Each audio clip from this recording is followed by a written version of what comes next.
So ultimately, in order for us to balance whatever imbalance we experience as a result of Kundalini and bring the nervous system, first of all, into a state where it can handle that kind of energy inside of us, you have to put yourself in a very, very, very conducive place as far as your nervous system is concerned. Your nervous system has got to be strong. Your nervous system has got to be well nourished. Alongside your nervous system, your intent, your desire has got to be greater than the emotions you feel from a past, from the connection you feel to this body, from the connection you feel to the realism of this body, because this body is not real. You see, the body contains this and is the container of everything and is the vehicle through which we are experiencing everything, yet it is also everything. So to experience the body as well in its full form, the awakening of Kundalini is absolutely essential, but it's the timing of it that determines whether it is needed or not needed.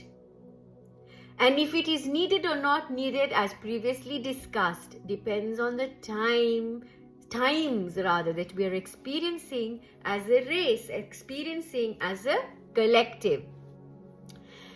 We move from the age of Pisces into the age of Aquarius. Now, age of Aquarius is a very, very different age. Now, with this, we have noticed and we know that everything that was hidden has now come to light. Every kind of healing that we thought or we didn't even know we needed has now come to light. We know that we need some healing to do. We know that there is some work that needs to be done. Before these things, we were not even aware. Self-awareness was very, very little. We just went, along with everything that there was, and we thought that this is what life is all about. So go along with it. Whatever was taught to us and whatever was passed down to us, we just accepted it. But now, folks, we're in a different time. Now we don't accept it. Now we know that we've got to do something about us. Now this is where we are now rising. Now as a result, now what brought that about? The age of Pisces was full of oppression, full of suppression. So many were trodden upon, right? We were not living in the expanded state of consciousness. We were contracted into beasts.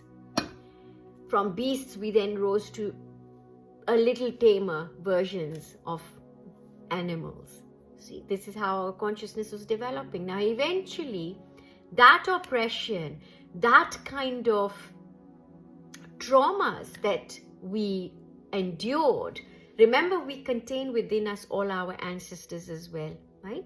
So we are contained, all of that which they went through, it's all inside of us. That then has in turn built so much pressure. It's like a hydraulic pipe. Now imagine there is so much pressure that then causes combustion. Now when this pressure happens, for reasons that you may not know right away, you will start to see things, you'll start to experience all of these things. And for some of you, you'll think, oh, I can see things. I'm seeing orbs of light. I can feel this vibration in my back. You are suddenly feeling really compassionate. For some of you, suddenly you're lashing out. Suddenly you're having an intense sexual energy, right? You will have so many different things that are all of a sudden coming up. Some of you might end up in psych ward. Some of you might think that you're undergoing some kind of psychosis. Now, hopefully, and there is a lot of more information on this where people are a lot more informed and the right help there is already there. That pressure then causes these spontaneous Kundalini awakenings. Now, the beauty of this is, as long as it's within whatever it is that you have drawn out for yourself to experience right now, eventually Kundalini will seek out the lover, which is the ascent that she will make to meet that Shiva. And that Shiva, which is basically when you cross the Rudra Granthi, by the time your Kundalini has come to that point, and then you open your third eye, your pineal gland is activated, everything is then fully active. By this time, you will have transcended duality. For you, you would say, I am a Hindu, I am a Buddhist, I am a Christian, I am a Jew, I am a Sikh, I am a Muslim, and I'm also none of that. I'm all of that, and I'm also none of that. So you will not have any conceptualized version that you identify yourself with. And as long as you are in that free fall, and for you, there is then no darkness, there is then no light. We let go of even spiritual knowledge at this point, because it no longer applies. Yeah, it is at this point when that Rudra Granthi, the Granth of Shiva, the knot of Shiva is broken, then you become Shiva. So Kundalini then rises up. Yeah. Now, during this whole experience of Kundalini awakening, you all go through various sensations, you all go through various awareness, various things happening to you. Some of us will be in such ecstasy, some of us will be blissed out. And some of us can experience all those states at all of those stages, right? But there will always be this. Now, one last thing as far as the Rudra Granthi is concerned, this is also a place, by the time your Kundalini has ridden to the Vishuddha, to the throat, this is now when manifestation is so easy for you. You've now come to a point, yes, your pineal gland is active, you know how to manipulate energy. You've come to a point where now you experience siddhis, you experience Maya, you experience all these powers. But remember, as we said in a previous post, Kundalini is Maya, right? You will experience these distractions.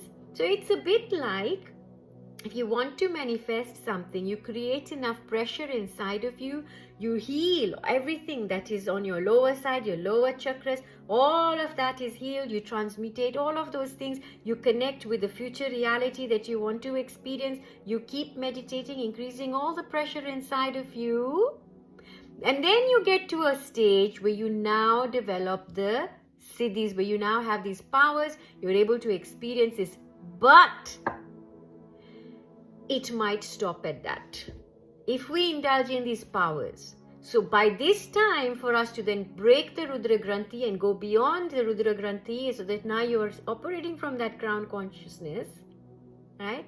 From beyond the Shiva consciousness, which we call the Turiya Tita. Turiya is a state that eventually Kundalini will get to, but there is a state beyond that which we call Turiyatita.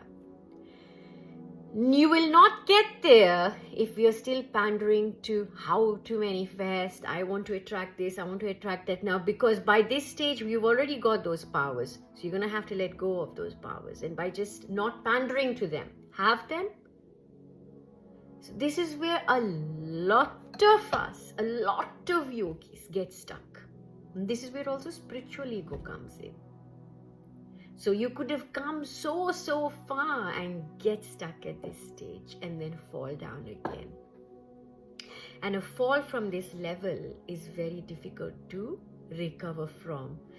So folks, with all of this, ultimately, for you to secure a free and unhindered ascent is for you to match your desire to that of Ma Kundalini.